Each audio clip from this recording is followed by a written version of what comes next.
그래서 그가 여러 가지 사견으로 업을 지어서 이것은 사견으로 업을 지은 것입니다.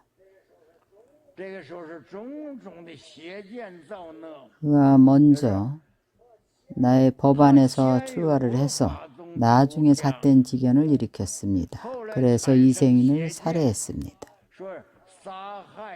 누구를 이생인이라고 하는가 하면 육도윤회에서 다른 모습으로 변화해서 생겨난 생명을 이생인이라고 합니다.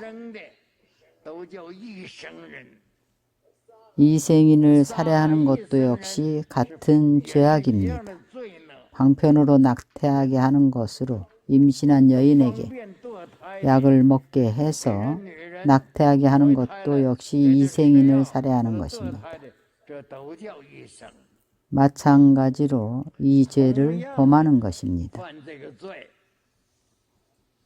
이것은 근본죄이고 무관죄는 아닙니다. 무관죄를 범함이 아닙니다. 어떤 것이 무관죄이고 근본죄가 아닌가?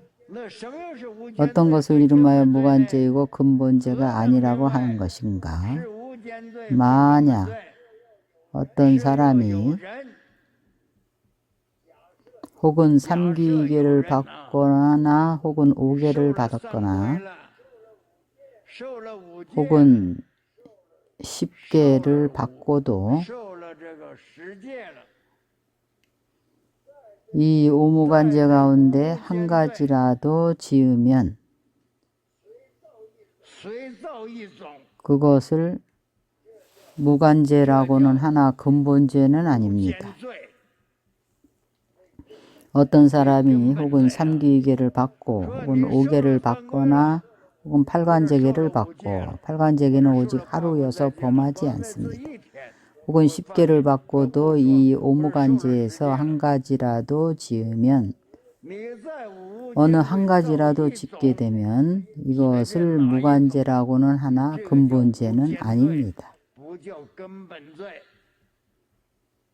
이런 사람은 출가시켜서는 안 됩니다. 출가하기에 합당치 않습니다. 만약 모르고 출가를 시켰거나 혹은 구족계를 받게 하면 그 스승이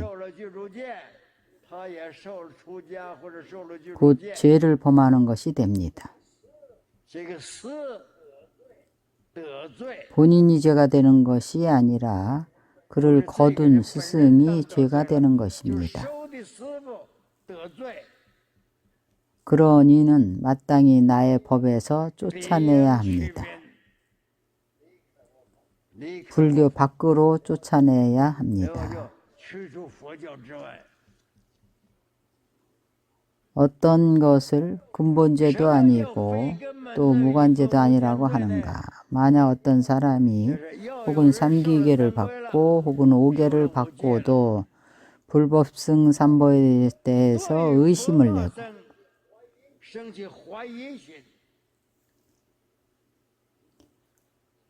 우리가 3기계를 받을 때 부처님께 귀의하면 외도와 천마에는 기류해서는 안 됩니다. 불법승 삼보에 대해 의심을 내고 외도에 귀의하여 그를 스승으로 삼습니다. 혹은 많거나 적거나 기륭의 상에 집착해서 귀신에게 제사를 지냅니다.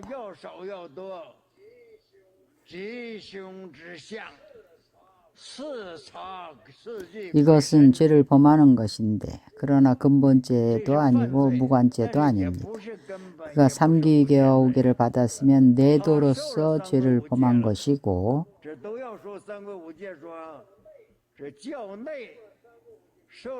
삼기가 5계를 안 받았으면 불자가 아닌 자로서 죄를 지은 것입니다. 여기에 구별이 있습니다. 또 어떤 사람은 열애가 설한 정법과 혹은 성문승에게 상응하는 정법과 혹은 독각승에게 상응하는 정법과 성문과 상응하는 법을 바로 정법과 상응한다고 하고 12인연과 독각승과 상응하는 법을 12인연법이라고 합니다. 혹은 대승에 상응하는 정법을 대승법이라고 하는데 이러한 법에 대하여 비방하고 막고 믿지 않습니다. 자신이 믿지 않는 것은 상관없지만 비방은 하지 말아야 합니다. 자신도 믿지 않고 남으로 하여금 삼승의 교법을 싫어하게 하여 등지고 버리게 합니다. 다른 사람의 믿음을 장애합니다. 다른 사람이 읽고 외우며 쓰고 베끼는 것을 방해하며 나아가서 한 개송의 정법도 머물기 어렵게 하면 범죄입니다. 이러한 범죄는 근본죄도 아니요 무관죄도 아니라 하는 것이지만 그러나 극히 중대한 죄업과 오무관죄에 가까운 죄가 됩니다. 가깝지만 무관죄는 아닙니다. 지옥에 떨어졌다가 다시 나옵니다. 그래서 끊어지는 시기가 있다고 하는 것입니다. 무관죄는 끊어지는 시기 자체가 없습니다. 그러나 이 죄 또한 아주 무거운 큰 죄입니다. 무슨 죄인가 하면 법을 비방한 죄입니다. 무관죄에 가까운 죄인데 법을 비방한 죄입니다. 이러한 죄들은 반드시 참회를 해야 합니다. 만약 알아차리고 죄를 인식했으면 참회해야 합니다. 참회를 하고 나면 중한 죄가 가벼운 죄로 변합니다. 참회해서 청정을 얻을 수는 있지만 출가는 안 됩니다.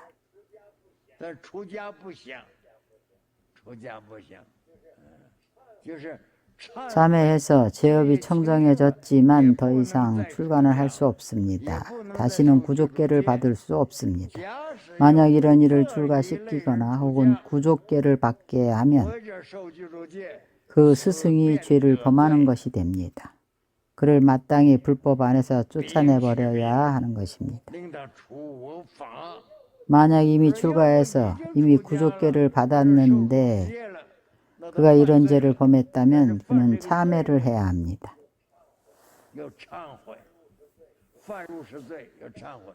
그러나 오역죄가 아니고 오무관죄도 아니고 근본죄도 아닙니다.